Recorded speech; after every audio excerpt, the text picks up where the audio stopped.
Well, if you're just looking at that, I guess you have to come up with a plan B on days like today. Luckily we've got AstroTurf, so we can go on that. Luckily we have a game tomorrow night as well, so it won't be the longest of sessions today.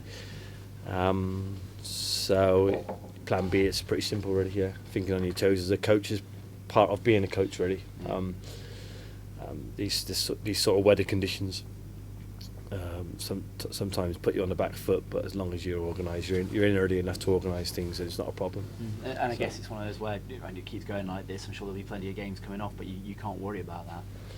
No, I know it's in for today, but after today, I think the weather's going to pick up in terms of not being so wet during the week. Our pitch drains quite well, so I think it'll be pretty dry tomorrow, and we'll be fine. Happy days. And actually, this is one of your last midweek matches, depending upon postponements and all those kind of things. Is that a good thing that it's not going to be quite so hectic? Yes, we've got the Christmas period coming up, but December is going to be pretty quiet in terms of midweek games. We've got a couple of reserve games to play, but once you get to the Christmas period, it's going to be busy, of course. But then I don't think it's until February that we have a midweek game. So yeah, we had quite a busy last 3 or 4 weeks, if I'm honest with you, Saturday, Tuesday. So it'd be nice to be able to get some work in on the training ground on the Monday and Tuesdays instead of having a game, because those days are quite important. But also it'd be nice to maybe get 1 or 2 players back from injury, James Clark, and have him for the Christmas period and play a game once every Saturday, which is great for a couple of weeks anyway. Yeah, well, precisely, and it just gives you, I guess, a bit more chance to prepare for these things. If there's something you want to work on, you get the opportunity rather than trying to squeeze it in. Yeah, it is. It's a bit like that at the moment. It's a bit, it's trying to get the balance of rest and recovery and a bit of training to prepare for games. So we generally get it right. We've been here now for 3 years, so we kind of know how it works. The players know how we work. So we do what we got to do to win the game tomorrow. So.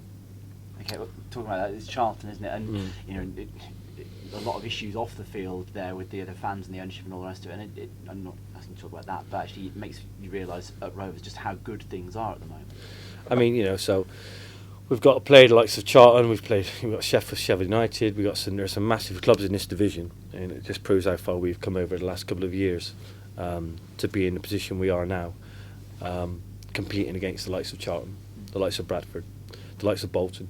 So the club's in a good place at the moment, and it's looking good playing against these type of teams, which are the teams you want to play against, really. And it's that sort of unity as well. Sort of, every fan base, things don't go well, they get on the players' back, all the rest of it. But it's as good as I've ever seen it here at the moment. Yeah, it's great. Saturday we didn't score a goal, but we've been scoring quite freely most of the season, which is what fans want to see. Good football. So. We are in a good place. We're on a par. Like I said, we're on a par with some massive clubs with Premier League pedigree. So yeah, let's just keep riding the crest of the wave, and let's keep trying to do the right thing and keep pushing this club forward. Because I was here. When was it? When I was about 18. I don't know how many years ago that was. That was 92, 93. Where the club was in a similar position. So. It was good times then, so it's a real feel-good factor at the moment here. Absolutely. And with Charlton, do you have to be, the MK Dons, it wasn't a false position because they're where they are for a reason, but they've got some very good players. Charlton, similarly, not having the best at times, but they've got a talented squad. It's not. Yeah, it's not about the teams where they've been. A lot of the players that they've got have got Premier League experience as well. And Championship experience. So a lot of our players have come up, like Stewart Sinclair, James Clark, Dan Ledbetter have come with us from non-league. Those are 3 I mentioned. There's obviously other ones. So not only have we come a long way as a club and as a team, individuals have come a long way as well and pushed on, and now playing against the likes of ex-Premier League players and ex-Championship players. So. The good thing is about the players that we have now are still hungry players and still hungry to get to those divisions and still young enough, which is the most important thing.